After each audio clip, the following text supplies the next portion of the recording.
business writer per se. My area of expertise is prosperity. My earlier books are how do you create prosperity and success. They're based on the universal laws of prosperity. And so that's my problem with all this crazy the economic theories that governments are trying to sell to people, because they break the universal laws of prosperity. And ironically, the real victims of this philosophy are actually the poor, because they're the last to get hired, the first to get laid off, the most in need of assistance, and the least likely to have the resources to deal with adversity when it happens.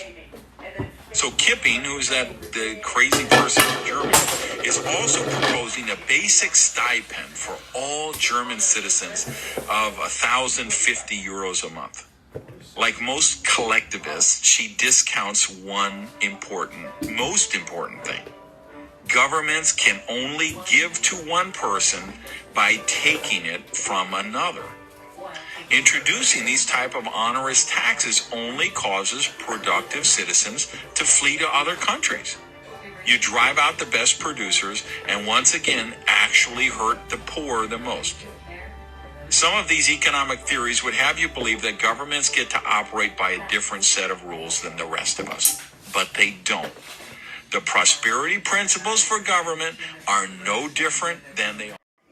First recognize that Cause of all this crazy dysfunctional economic theory.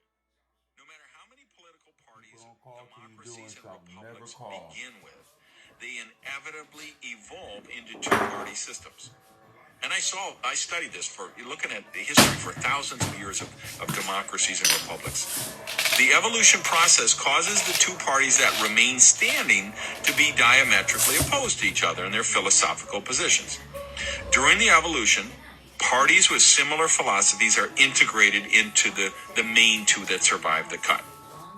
While the names might be different in different countries, the labels are really meaningless. Like here in the United States now, one is called the Republican Party, one is called the Democratic Party. One party will be liberal and the other conservative. More importantly, one party will be in power and one party will be out of power. And power corrupts even some of the most idealistic, well-meaning people. Not to mention a lot of cynical, ill-meaning ones. So, how does this play out?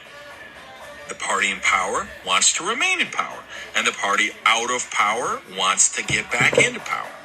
And the only way to do that is by getting more votes than the other party. And the best way to do that is to give free cheese. Let's say, for example, Party A offers free prescription. Party B is going to see the bet and raise it to free health care. Party A raises the ante with student loan. Party B comes back with free education. Now, everyone wants the cheese, but nobody wants to pay for it. The politicians need a majority to get elected, and there are more people who have a little bit of cheese, none at all, than there are people with lots of cheese. So the platform evolves to taxing the productive people more to subsidize the non-productive. The message becomes very populist. The rich can afford more. Everyone needs to pay their fair share. The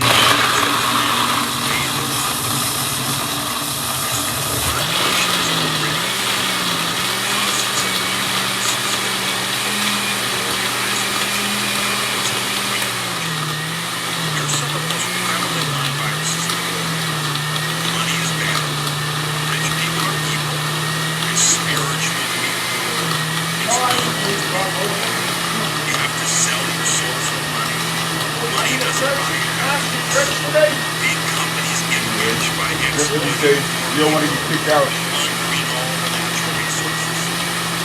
In 2006, I wrote a book called Why the Dumb is Sick and How to Get Smart Using Nutrition. And that book explores the issues of since that's not what the book is. Most people are affected by this because it's simple.